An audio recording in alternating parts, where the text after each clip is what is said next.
За сайн байцгаана уу хүүхдүүдээ. Өнөөдрийн хичээлийн сэдэв мэтгэлцээний онцлог ба төрлийн талаар үзэн. За хичээлийн зорилго асуудлыг олон талаас нь харж үзэл бодлоо эргээр илэрхийлэхэд оршино. За дараах одоо мэтгэлцээний төрлүүдийг бид нар үзэн. За мэтгэлцээний түүх гэж юу вэ? Мэтгэлцээн гэж юу вэ? Мэтгэлцээнд баримтлах зарчим ёс юу гэж юу вэ? Мэтгэлцээний ач холбогдол юу вэ? Мэтгэлцээний төрлүүдийн талаар үзэх болно.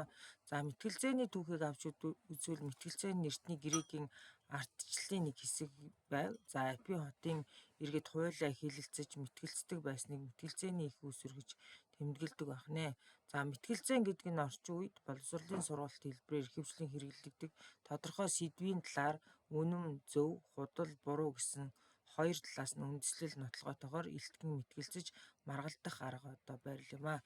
Монголчууд эрт үеэс мэтгэлцээний арга барилыг мөн дайралцаа үг хэмээн бол нэрлэж ирсэн.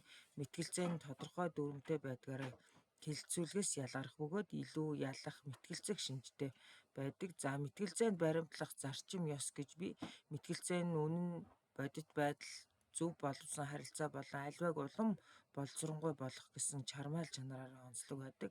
За дараах бол мэтгэлцээний зарчмууд байна. Суралцах зарчим, үнийг баримтлах зарчим, бусдыг болон бусдын үзэл бодлыг хүндэтгэх зарчмуудад оршино. За мэтгэлцээний ач холбогдол гэж юм те.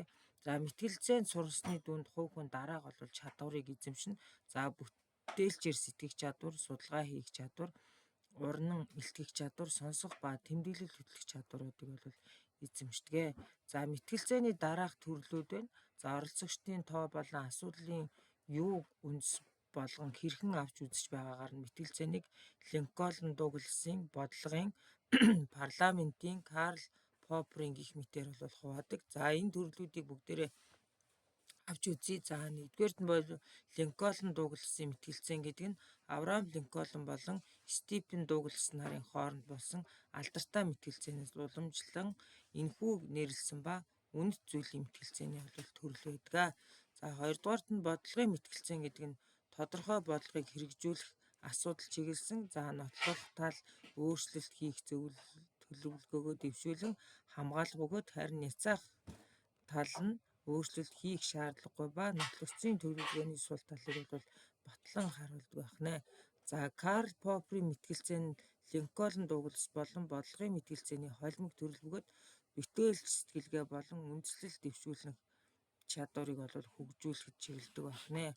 За бүгдээрээ хэлэлцвэл буруугүй бүлээн усаар угаавал хэрэггүй гэж Монгол ардын зүйр зүг гэдэг тийм ээ. За тэгвэл мэтгэлцээн нь нотлогч тал, няцаагч тал хоёрыг шүүгч бол асуудал тодруулах маягаар шүүдэг байна. За сэдвийн талаар судалгаа хийж дараах материалыг бүгдээрээ цуглуулan за мэтгэлцээнд бүгдээрээ бэлдээрэй. За анхаарал хандуулсан хүмүүстээ та бүхэндээ баярлалаа.